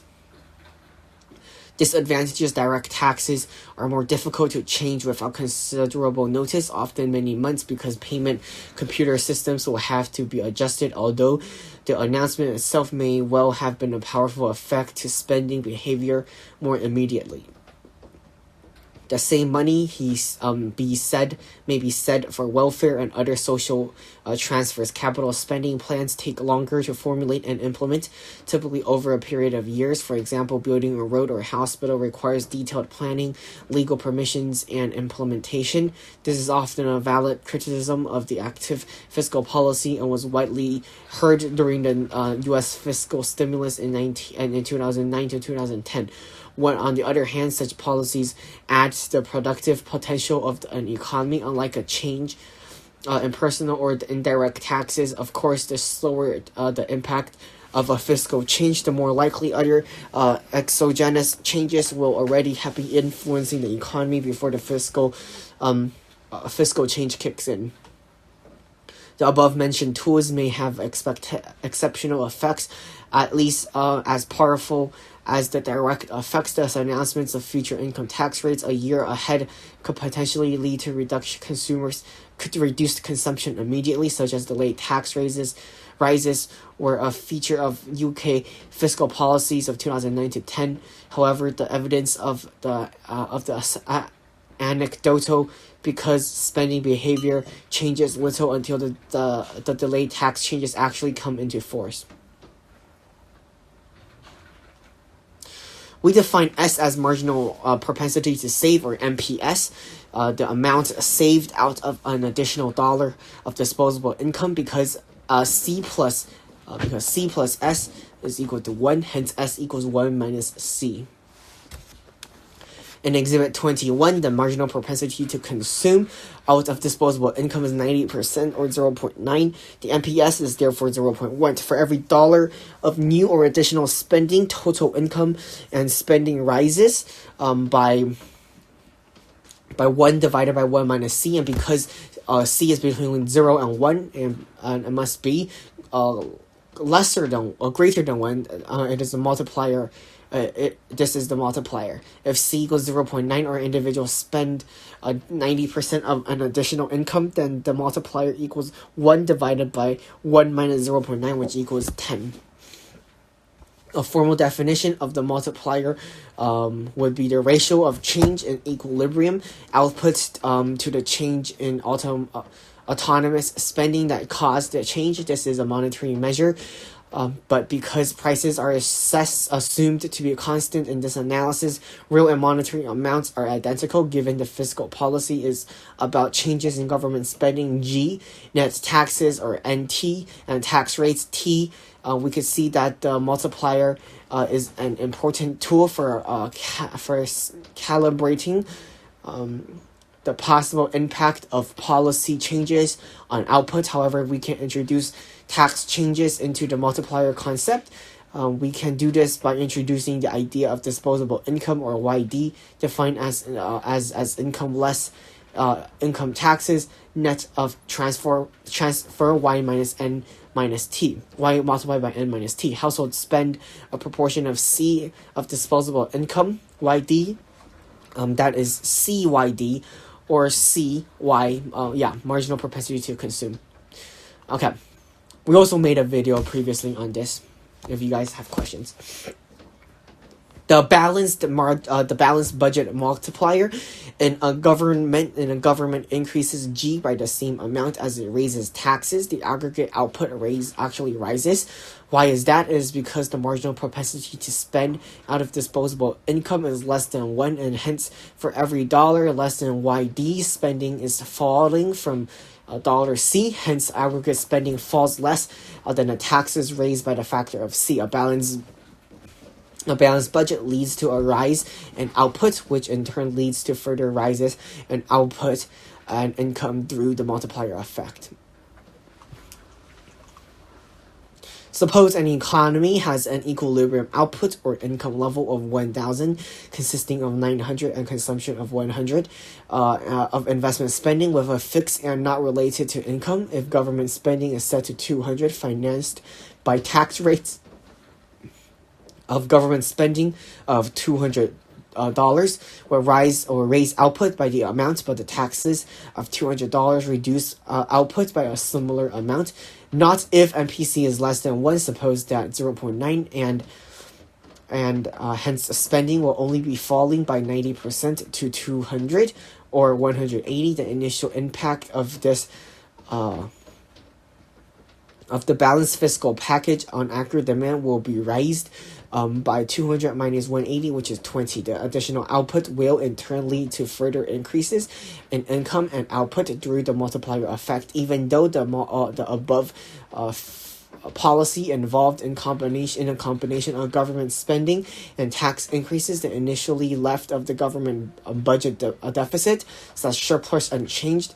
The induced rise and output would lead to further tax revenue increases and a further change in the budget position. Fiscal policy implementation. Active and discretionary fiscal policies. In the following, we discuss major issues in fiscal policy implementation. Deficits of a fiscal stance.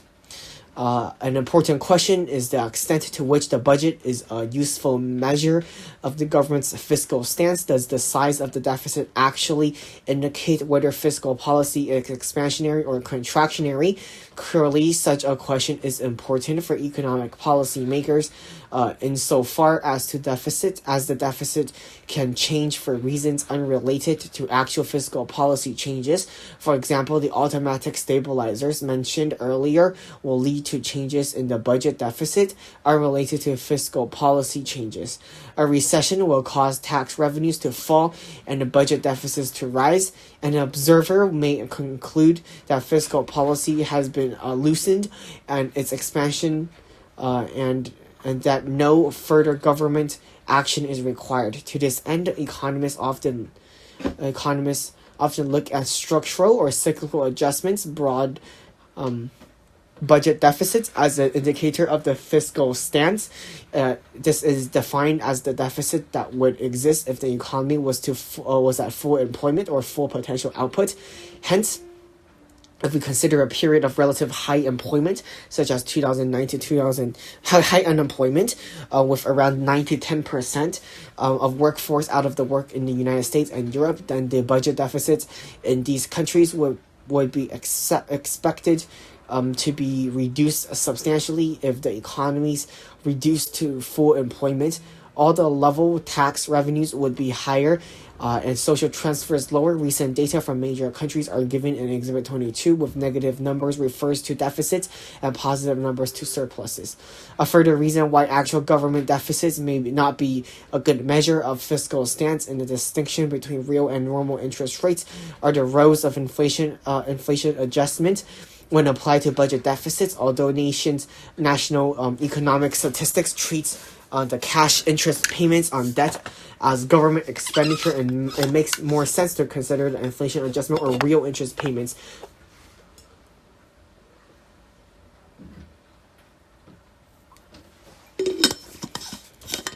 Because the real value of the outstanding debt is being eroded by inflation, automatic stabilizers such as income tax, VAT, and social benefits are important, because as output and employment falls and reduced tax revenues, so net tax revenue also falls as unemployment benefits rise. This acts as a fiscal stimulus and serves to reduce the size of the multiplier, dampening the output response of whatever caused the fall in output in the first place. But their very nature, automatic stabilizers do not require policy changes. No policymaker has to decide that an economic shock has occurred and how to respond. However, the representatives of the economy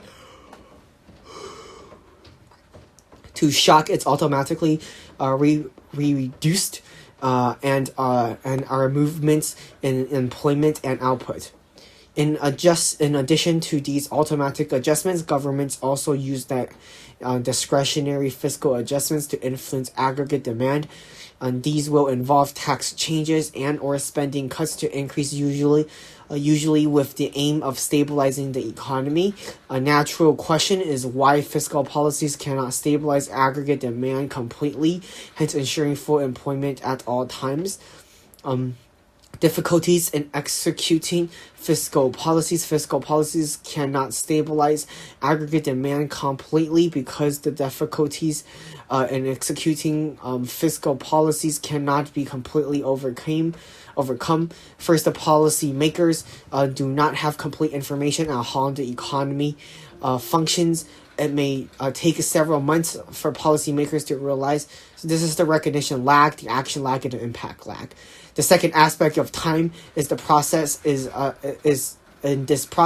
the uncertainty of where the economy is heading independently of these policy changes. For example, a stimulus may occur simultaneously with a surplus, rise in investment spending, or the demand for countries' exports just as discretionary government spending starts to rise. Macroeconomic forecast models do not generally have a good track record of accuracy and hence cannot be relied on to aid the policy-making process in this context. In addition, when discretionary fiscal adjustments are announced or are too on the way, private sector behavior may well be changed, leading to rises in consumption of investment, both of which will reinforce the effects of a rise in government expenditure. Again, this will make it difficult to contribute to collaborate the required fiscal adjustments to secure full employment. There are wider macroeconomic issues involved here. Okay, so these are the issues. Relationship between monetary and fiscal policies. Both monetary and fiscal policies can be used to try to influence the macroeconomy, but the impact of monetary policies on aggregate demand may differ depending on the fiscal policy stance. Conversely, the impact of fiscal policy may vary under various alternative monetary policy conditions. Currently, policymakers need to understand this interaction. For example, they need to consider the impact on changes onto the budget where monetary policy is accumulative, as opposed to when it is restrictive. Can we expect the same input on aggregate demand in both stances? Although both fiscal and monetary policies can alter aggregate demand, they do so in different channels with different impacts and different composition of aggregate demand. The two policies are not interchangeable. Consider the following case in which the assumption is made that wages and prices are rigid. Easy fiscal policy / tight monetary policy. If taxes are cut and or government spending rises, the expansionary fiscal policy will lead to a rise in aggregate output. If this is accompanied by a reduction in money supply, to offset the fiscal expansion, this interest rate will rise to have a negative effect on private sector demand. We have a higher output and higher interest rates. The government spending will be larger proportion of overall national income. Tight fiscal policy / easy monetary policy. If a fiscal contraction is accompanied by expansionary monetary policy and low interest rates, then the private sector will be stimulated and will rise as a share of GDP, while the public sector will shrink. Easy monetary policy and easy fiscal policy. If both monetary and fiscal policies are easy, then jointly impacted the highly expansionary, leading to a rise in aggregate demand, lower interest rates. This may lead to higher inflation. Tight monetary policy and tight fiscal policy, interest rates rise as monetary impacts on interest rates are larger to reduce private demand. At the same time, higher taxes and falling government spending leads to drop in aggregate demand for both public and private sectors. Factors influencing mix and fiscal mix of fiscal and monetary policies. Although governments are concerned about stabilizing the level of aggregate demand at close to full employment level, there are also concerned with the growth of potential output at this level. At the end, encouraging private investment will be important, and it may be achieved by accommodative monetary policies with low interest rates and a tight fiscal policy to ensure free resources for a growing private sector. At other times, the lack of good quality trained workforce or perhaps a modern capital infrastructure will be seen as the impediment to growth. Thus, the expansion in government spending in these areas may be seen as a high priority. If taxes are not raised to pay this, then the fiscal stance is expansionary. If a loose monetary policy is chosen to accompany this expansionary spending, then it is possible that inflation may be introduced. Of course, this is an open question as to whether policymakers can judge the approximate level of interest rates or fiscal spending levels. Currently, the mix of policies will be heavily influenced by political conflicts or political context. A weak government may raise spending to accommodate the demand for competition, vested interest, e.g. subsidies and particular sectors such as agriculture in the EC, and thus a restrictive monetary policy may be needed to hold back the possibly inflationary growth in aggregate demand through raised interest rates. And less credit available, both fiscal and monetary policies suffer from lack of precise knowledge of where the economy is today, but data appears initial, subjects to revision, and with a time lag. However, fiscal policy suffers from two further issues with regard to its use in the short run. We saw that as we saw earlier, it is difficult to implement quickly because spending on capital projects takes time to plan, procure and put into practice. In addition, it is politically easier to loosen fiscal policy than to tighten them. In many cases, automatic stabilizers are used to source the fiscal tightening because tax rates are not changing. The political opposition is muted. Okay. Quantitative easing and policy interactions, the importance of credibility and commitment. Summary. In this reading, we have sought to explain the practices of both monetary and fiscal policies. Both can have significant impacts on the economic activities, and it is for reasons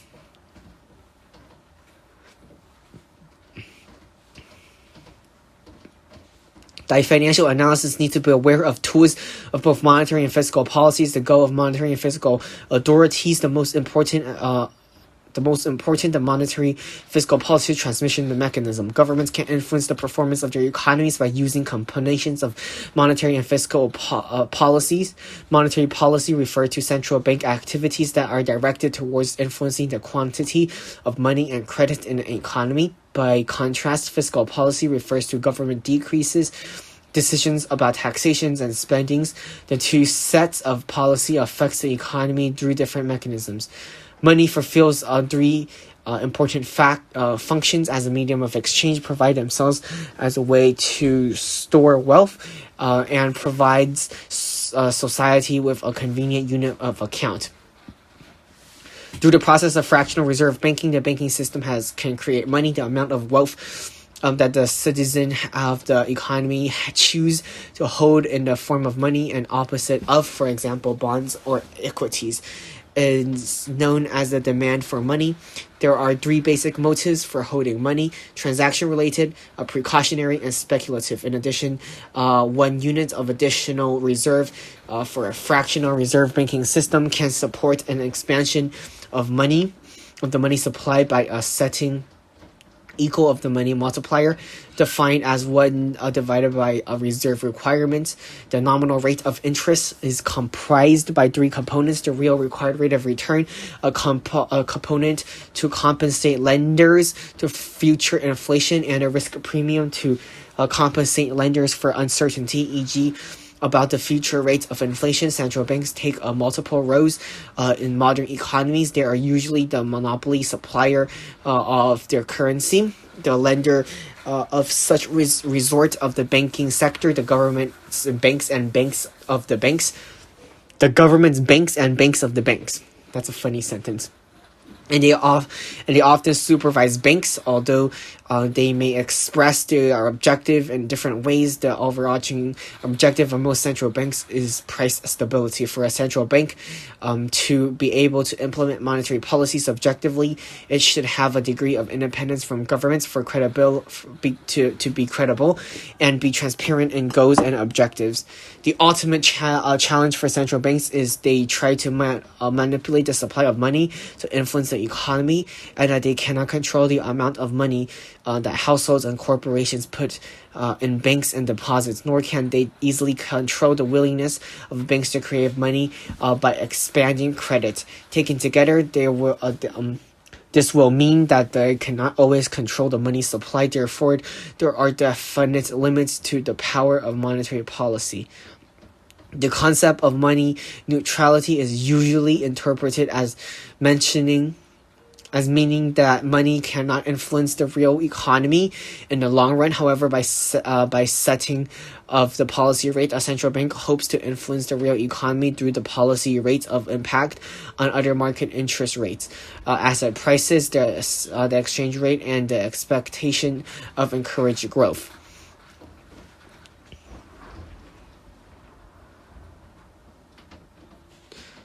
The tools that government use in implementing fiscal policy are related to the way in which they revise revenues and the different forms of expenditure. Government usually raise money through a combination of direct and indirect taxes. Government expenditure can be current goods and services, or can be taken from capital expenditure, for example, infrastructure projects. And economic growth weakness, or when there is a recession, government can enact an expansionary fiscal policy, for example, by raising expenditure without an office of increasing taxation considerably, by reducing expenditure and maintaining the tax rate. Maintaining the tax revenue. 3, a contractionary policy might reduce economic activity. Fiscal policy can therefore play an important role in the stabilizing economy. Although both fiscal and monetary policies can alter aggregate demand, they work in different channels. The policies that are not interchangeable and convincingly can work against one another unless the government and central bank coordinates their objective. So that is reading 18. I have just finished reading 18, and here are some practice problems. We'll do that next time. In our next video, or the next reading, we're going to be starting reading 19, international trade and capital flow. So getting rather to the end and close to the end of the economic section of the CFA Level 1 program curriculum.